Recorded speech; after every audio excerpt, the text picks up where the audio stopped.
So welcome everybody to our fifth of the now 7-part series on advanced runology by Birch v. Baum. Tonight's class is going to be a trip. We're going to be learning about runic cosmology, taking an in-depth look at runes and the 9 worlds, as well as, of course, me being a tree. We're also going to mention Yggdrasil here and there, the Great World Tree. As I've discussed throughout this rune series, the runes are intricately linked to almost everything in heathen cosmology. And as we've talked about the runes, we've talked about divination, we've talked about magic, and I know for a fact that I've mentioned this fact from time to time. But since we cannot chant and dance the runes due to this week's deluge here in South Florida, I decided we can take a little bit of a deeper dive into runic cosmology. More specifically, let's talk about how you can use the 9 worlds and Yggdrasil, the world tree, to connect with the cosmological aspects of the runes and understand their implications. I just want to give one other quick disclaimer here before we begin. This is a more interpretive and subjective topic than what we've been covering in most of these lessons on advanced runology. As such, there is going to be more UPG than what I've been teaching in the first few classes. But as far as what's described of the rune magic and of the worlds themselves, I've stuck as close to the sources, both modern and ancient, as I could. The UPG is in which rune I placed where, and also in some of the interpretations of what that means. Also, it's because for the purposes of this class, I limited myself to 1 world per rune and 1 rune per world, which meant coming up with some creative choices in a few places, choices that others might make differently. I've researched these to the best of my ability, and for my part, I stand by the decisions that I've made. Could there be others? Of course, which is why I'm being upfront about this here, because you are all welcome, as you learn more and work more with the runes, to come up with your own theories based upon your interpretation of the lore of the runes and the 9 realms. With that disclaimer out of the way, let's begin back at the very beginning of everything. Show. Slide. Go. Once before time and the world as we know it existed, there was the great gap where the worlds would form. In this gap flowed 12 rivers from a single fountain, the Havelgamir, and those rivers froze in the deep cold. As the rivers froze, they formed a realm made of ice and fog called Niflheim. We think about the scientific theory of the Big Bang. You can imagine this point in time in Niflheim as the point before the Big Bang. There was no time, and thus there was only the eternal present. And as we discussed when we were talking about Isa, Isa is the rune of the present moment, the rune of what is happening right now. Isa, like Niflheim at this beginning point, is a rune devoid of motion, a rune of the deep cold, and represents the power of that present moment. And from this birthplace in ice came much of what we know today. The great dragon Nidhogg, pictured here on the left, lives in this realm, and it is here that he is eternally gnawing on the roots of Yggdrasil, which are located in Niflheim, and he will continue to chew on them until the world's end. Niflheim lies at what is thought to be the northern end of that gap, the Ginnunga gap, which is a vast void stretching in the universe. But the world could not stay forever in ice, because there is also fire. When the heat of Muspelheim blazed from the south across the Ginnunga gap, The frozen stillness of the world ceased before the active burning fire. What better rune, then, to call upon the magic of this space than, beside Sawilo, the rune of the active burning sun, the chaos and power of unquenchable fire, and the blaze of endless heat, which those of you who have lived in Florida are all too familiar with. The denizens of Muspelheim are no friendlier to humankind than the ice giants of Niflheim. They are called Thyrsis. They are fire demons, and their leader is Surt. As the forces of ice and fire met, rain fell, fog thickened, rime formed, and here the sacred cow Audhumbla and Ymir, the giant, came into existence. Audhumbla, by the way, is represented among the Runic cosmology by the rune Urus, and she is one of the very first, possibly even the very first, living creature. There is no clear answer as to where she, or Ymir, came from. She was simply there. And like the rains of Urus, her presence brings life in its wake. As she licked at the ice, Bor and his wife appeared, and they were the parents of the first three Aesir gods, Odin, Vili, and Ve. And just as the two worlds, one of fire and one of ice, were the first to arrive, so they will be instrumental in bringing about the end of time at Ragnarok. Loki's ice giants will sail forth from Niflheim in their ship made out of the fingernails of the dead, and Surt will use his flaming sword to kill Freyr and set fire to all 9 worlds.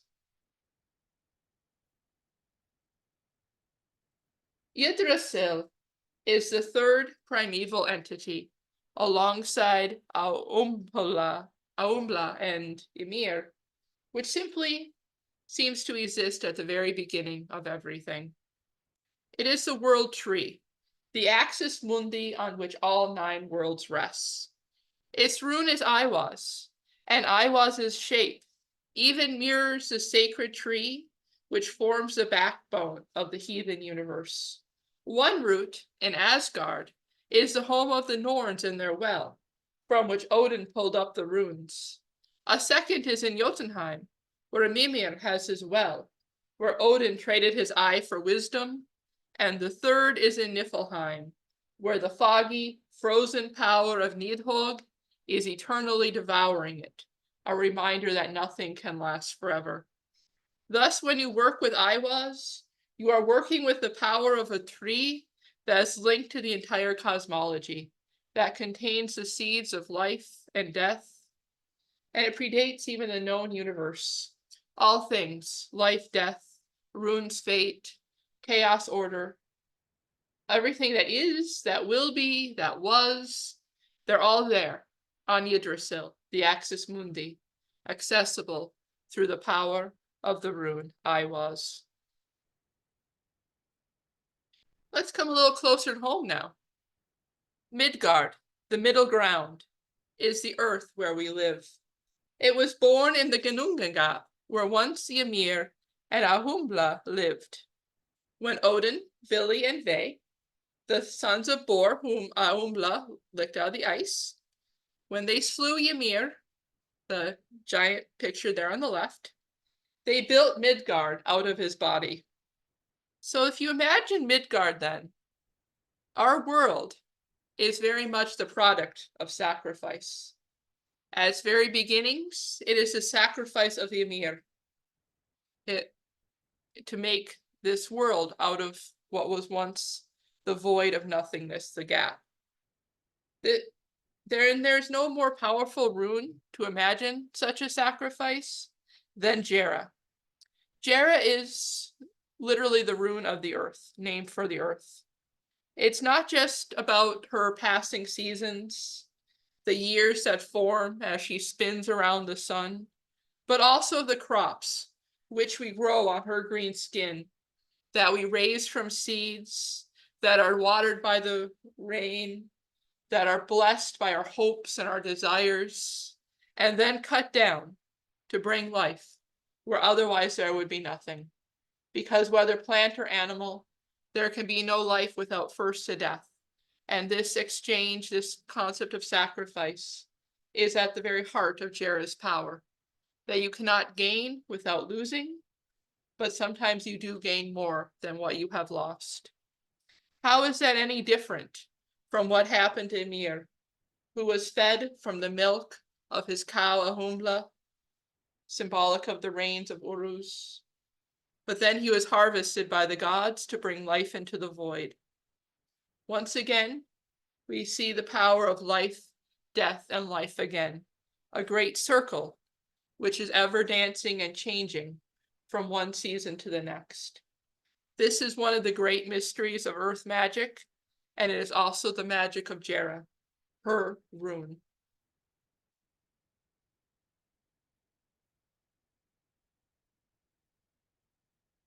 Now comes Jotunheim, the other cold realm besides Niflheim.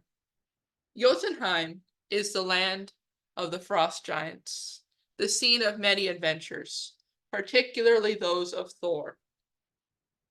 These foes of the gods were born from Ymir's blood, and quite understandably, the enmity between gods and giants stems from the fact that Odin, Vili, and Ve killed their father Ymir.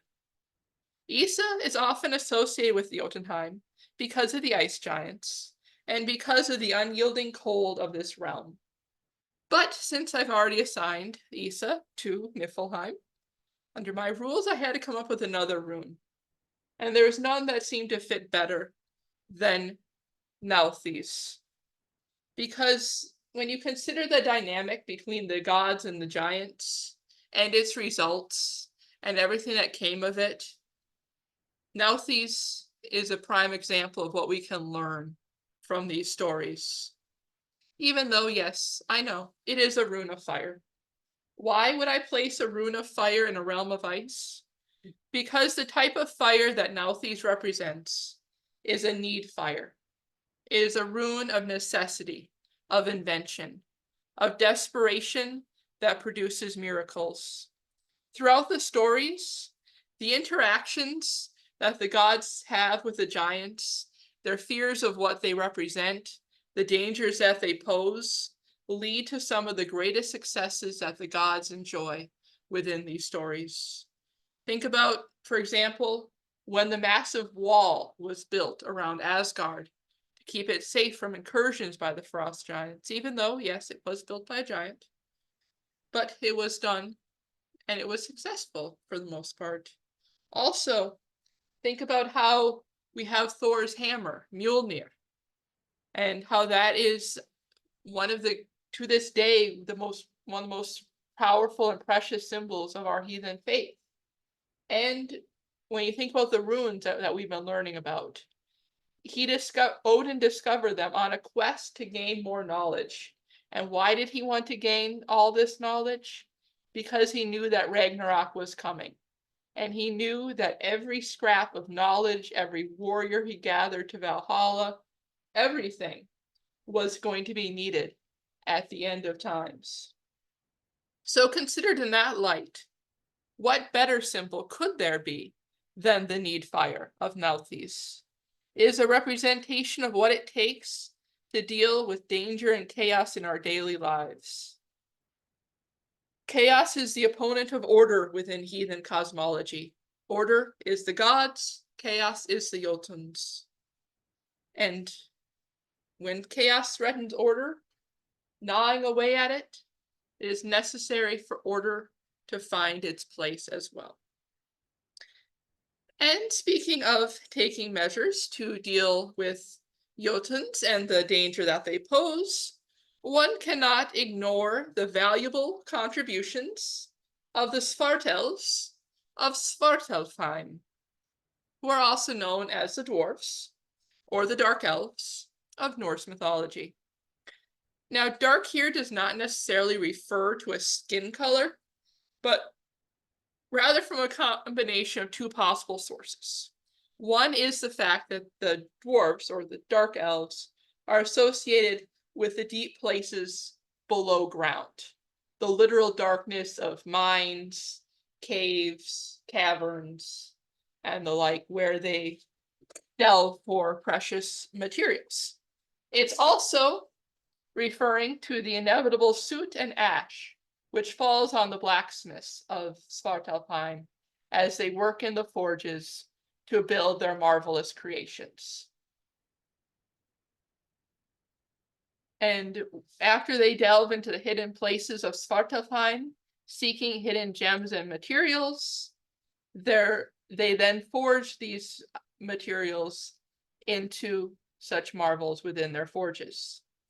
So, since you cannot hardly talk about Svartalfheim without thinking about the forge and the fire and that sort of invention, Kenos is the inevitable rune of Svartalfheim. The legendary items that the two sets of dwarf brothers made, for example, when Loki tricked them into replacing Sif's hair, became some of the most valued treasures of Asgard. Fire, its potency, and more importantly, its application, building things like Mjolnir, Sif's hair, Freyr's boat, Odin's rings, all these things, and how to build them came from their knowledge and their understanding of how to be masters of their crafts. And that sort of knowledge is the cornerstone of Kenos's fire, the fire of the intellect, the fire of inspiration, and more literally, the fire of the forge. So whether you are making a sacred oath ring or working on your new project at the office, Kenos is your go-to source for honing your craft.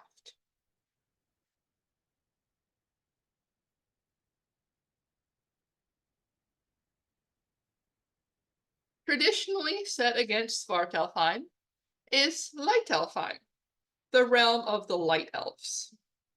Lightelfheim was given to Freyr as a tooth gift, because he was a prince. Generally, this realm is assumed to exist in the east and corresponds with the dawn. Details are a little vague as to what a light elf actually is. Some say that they are like the Landvatir or the land spirits of Midgard. Others that they are Tolkien-style elves, from which he drew his inspiration. Or maybe they are an ancestral spirit. Despite the less ominous name compared to dark elves, one should not assume these beings are all sunshine and rainbows. They are powerful, magical, and mysterious. One thing pretty much all sources about them agree on is that they are bright, as a reference to the shininess about their bodies, as well as the overall brightness of the sky in their realm, which is where we get the name Light Elf, or Light Elf in English. I won't try and say it in Norse.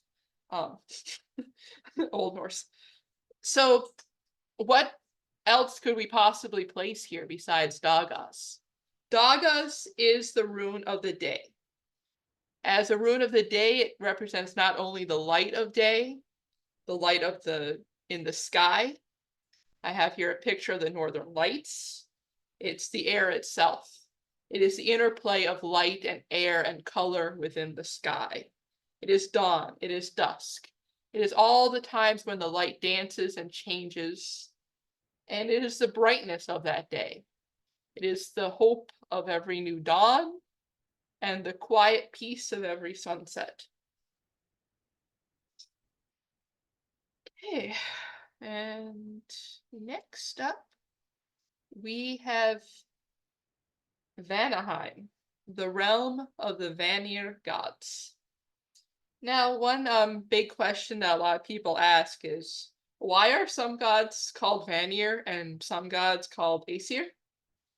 Well, thing is, most of the explanations have been lost to time. The main reason that survives is that it's because some gods come from Vanaheim and others come from Asgard. And as such, there are two tribes of gods.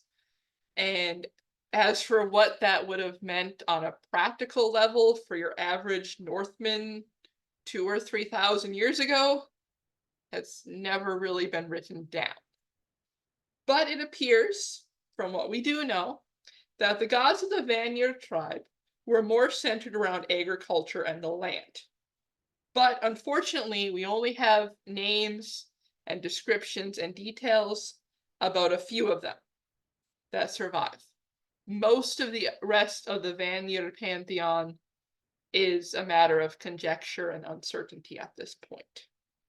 The ones we know the most about were the ones taken as hostages in Asgard after their war with the Aesir, and thus they come from the Eddas.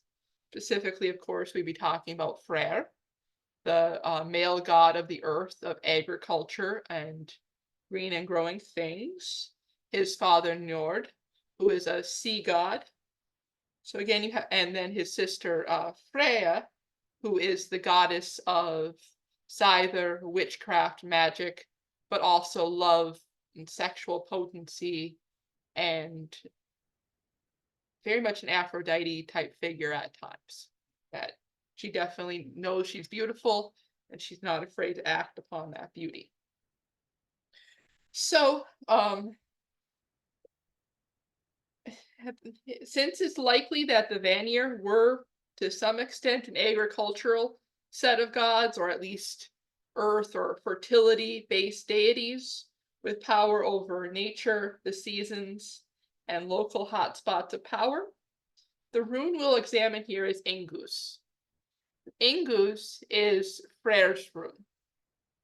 One of Freyr's other names is Ing, from which we take the Ingus, and sometimes you'll also hear Ingus referred to directly as Ing.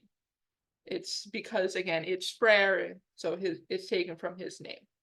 Ingus is a rune of fertility. It is the seed, and within it is the life-giving power of the male earth deity. Like the mystery of what the Vanir gods were all about, it is a rune with hidden depths that only the most esoteric seekers can uncover. It lingers deep in the subconscious of the universe and the earth, waiting for the rain to fall and the sun to shine, and for the day when it can sprout and give life. So where we think of Jera as the rune of the sacrifice of the harvest, this is the rune of the potential of the harvest, of that potent fertility contained within the power of a god such as Freyr, who by his very essence is able to call life out of the death of winter. All right, now let's go to Asgard. Asgard is probably the most well-known and familiar of the realms because it is the realm of the gods of the Aesir, including Odin, Frigg, Thor, Tyr, Heimdall, and all the others.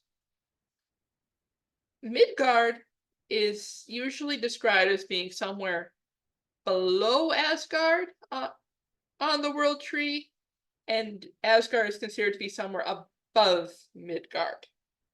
So it doesn't really have a north, south, east, west orientation, even vaguely implied.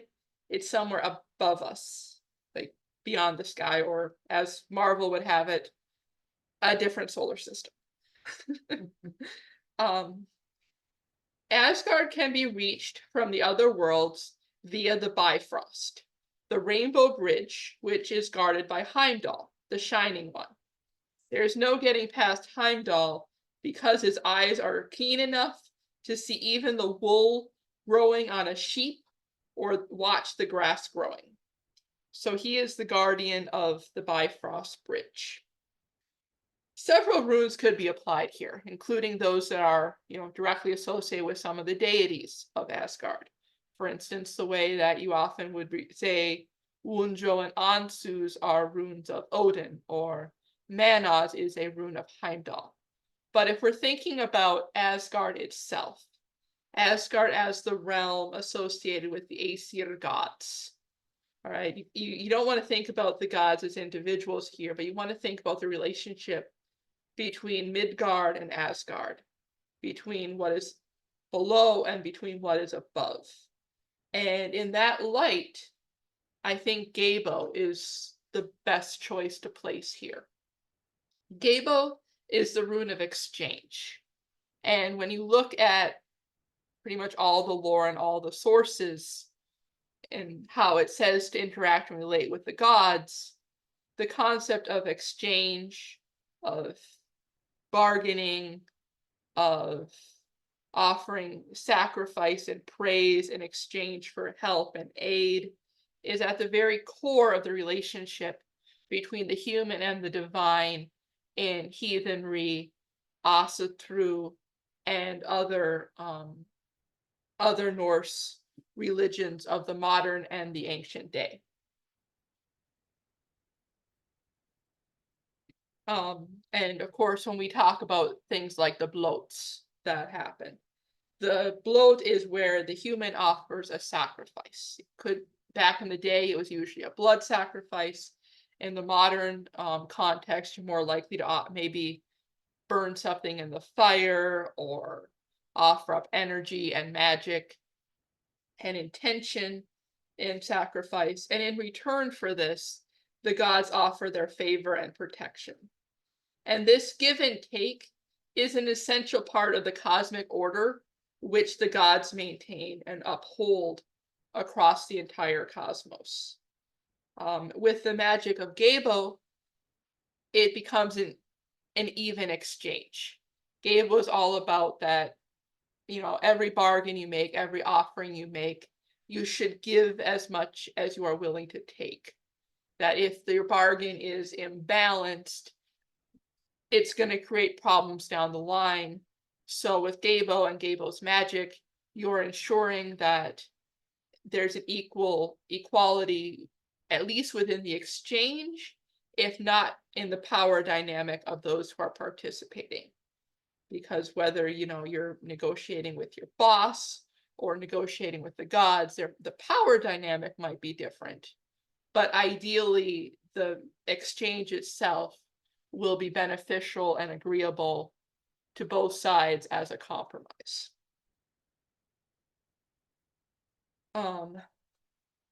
So that is Asgard and Gabo. And now we're almost done here. So we have here Hagalaz, the rune of Helheim. Last but not least, merely the end of the road for the majority of mortals, let's consider Hel, or Helheim, depending on your preference. The goddess Hel, the daughter of Loki and Angerboda, the queen of the dead, the half-beautiful maiden, half-horrifying corpse, rules here over the dead, whom she values and treasures more than the living who fear her and what she represents. And while in some there is a matter of interpretation and guesswork here, Hagalaz is her rune. So of course, there is nowhere else you can put Hagalaz except here in her realm of Helheim, her hall.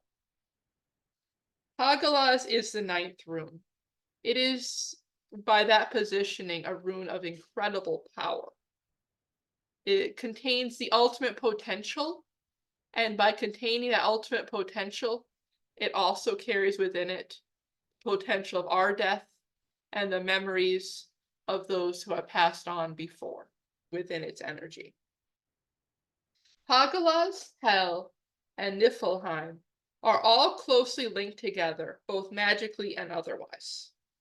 Some say that Helheim is a part of Niflheim, others as a separate space. And you can probably make a strong argument either way for whether when Odin gave Helheim to Hel to be the realm of the dead, whether it was a full split to almost another world, or if it's simply like a territory carved out of it, but otherwise occupying the same space on the tree. For the purposes of understanding their mythic cosmology, those distinctions are largely unnecessary.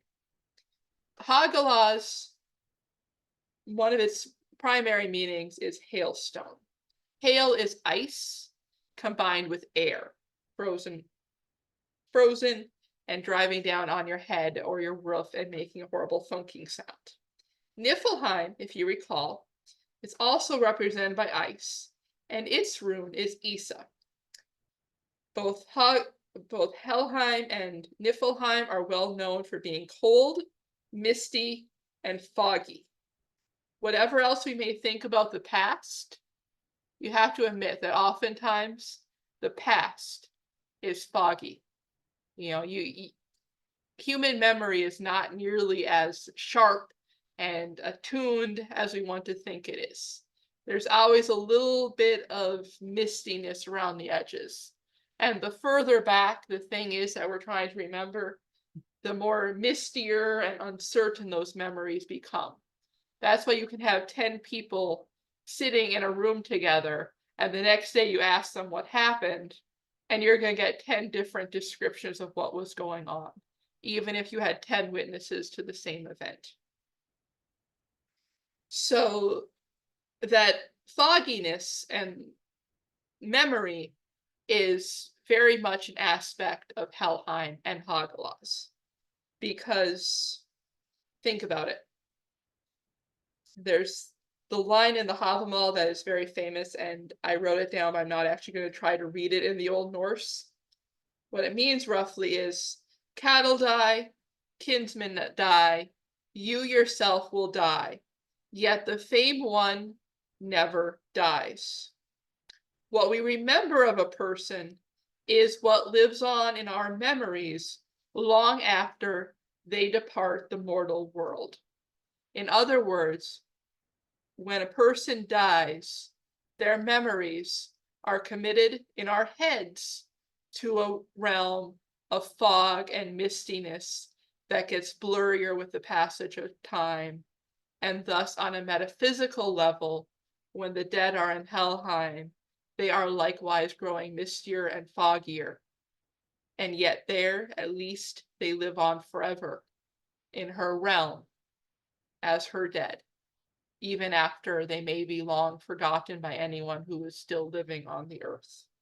But it's just as time goes by, it gets foggier and foggier and more misty.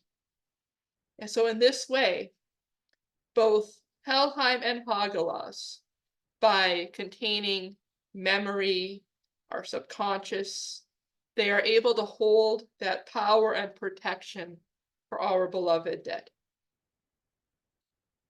And so that takes us through the 9 realms, the great world tree Yggdrasil, and the runes which we can use to represent them and gain a deeper understanding of both the realm and the rune. As I said at the beginning, this is an area of rune lore which is subject to a lot of interpretation. So if you disagree, please let me know what you choose, either in our closing conversation, or if you're watching this on the Abilina's Grove YouTube channel, in the comments section. Thank you everyone for coming to this quick little talk on Runic Cosmology. I hope you've learned something interesting about the 9 realms and the runes. And I'm going to stop the screen share and the recording now. Thank you.